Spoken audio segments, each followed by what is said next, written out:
England is the largest and most populous territory in the United Kingdom. Around 700, the Celts arrived, probably came from Central Europe. Later, the Romans had invaded because the Celts of Britain were working with the Celts of Gaul against them. But after AD 430, New Germanic tribes arrived to England. These tribes were the Saxons, the Angles, and the Jutes. The Anglo-Saxon migration gave the largest part of Britain a new name, England, the land of the Angles. Toward the end of the 8th century, the Vikings arrived. In 1066, the Norman invasion occurs, with the arrival of Williams. John's reign marked the end of the long struggle between church and state in England. The Tudor period was one of the most glorious periods in English history. In the 18th century, the Industrial Revolution made Britain the most advanced economy in the world. Britain in the 19th century was at its most powerful and self-confident. After the Industrial Revolution, Britain was the workshop of the world.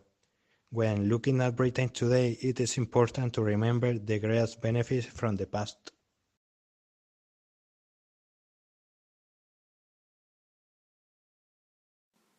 Wales is a country that is part of the United Kingdom and the island of Great Britain.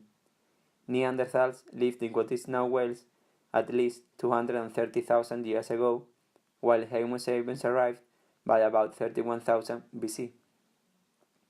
The Romans began their conquest of Britain in AD 43 and gained total control of the region with their victory over the Ordovices in 79. High Middle Ages in Wales was characterized by the struggle against the English kingdoms and then against the Norman invaders who came to the borders of Wales in 1066.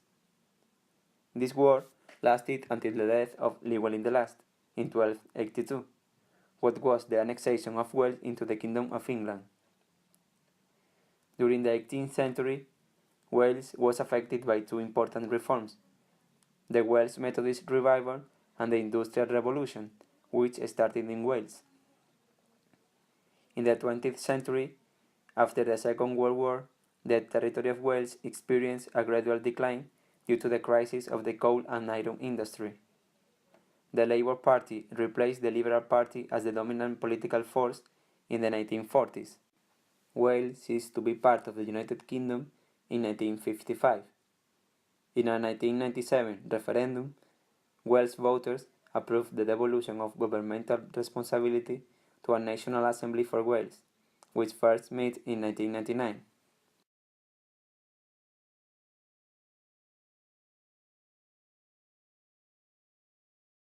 First settlers arrived Ireland after year 8000 before Christ. Celts conquered the island between centuries 8 and 1 before Christ, and it was divided in 5 reigns with a rich culture. Romans called it Hibernia, but it never formed part of Roman Empire. Tradition says that in 432 Saint Patrick came to the island and converted Irish people to Christianism. In 795, Vikings arrived in Ireland coasts. They were defeated by Gaelics in Battle of Clontarf in 1014. During 1168 to 1495, Normans expropriated Irish lands and they imposed new laws and taxes.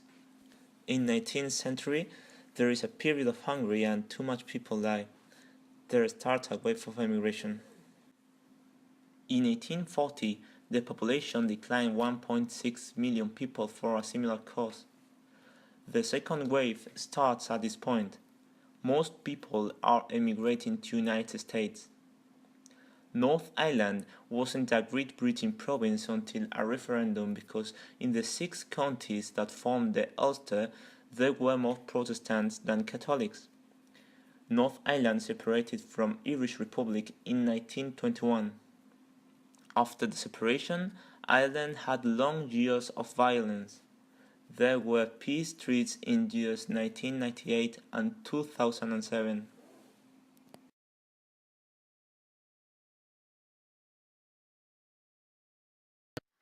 Scotland means the land of the Scottish, name that Romans gave to our people. They tried to conquer us, but they couldn't, so they built the Hadrian's Wall to defend themselves from our attacks from the north. When Anglo-Saxons came to our island in the 5th century, many Celts were forced to flee to our land. Finally, Scotland becomes a sovereign state during the early Middle Ages, but the constant conflicts against the Normans from England will force Scotland to ally France. This is the origin of the Old Alliance. However, Edward I will take control over Scotland in the 13th century. William Wallace and Robert the Bruce will negotiate the liberation of Scotland. After the Battle of Bannockburn, Scotland becomes a free state again. However, in 1603, James III from Scotland inherits the English throne as James I. From now, Scotland and England will be ruled by the same family. In the 1707, by signing the Act of Union, Scotland joins England, and the Kingdom of Great Britain appears for the first time in the history. During the Industrial Revolution, Scotland became a rich country, thanks to the trade. Glasgow is now the second city of the British Empire. We love our English brothers, and we hope we will be always together.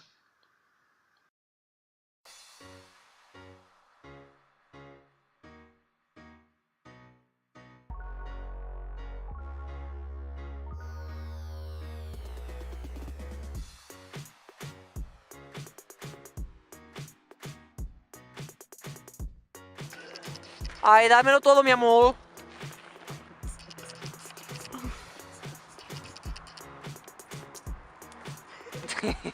Pero otra vez. Parece el Canelita.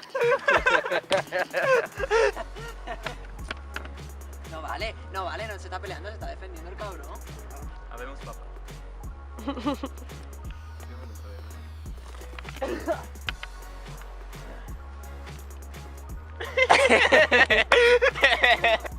Cuidado. Venite aquí.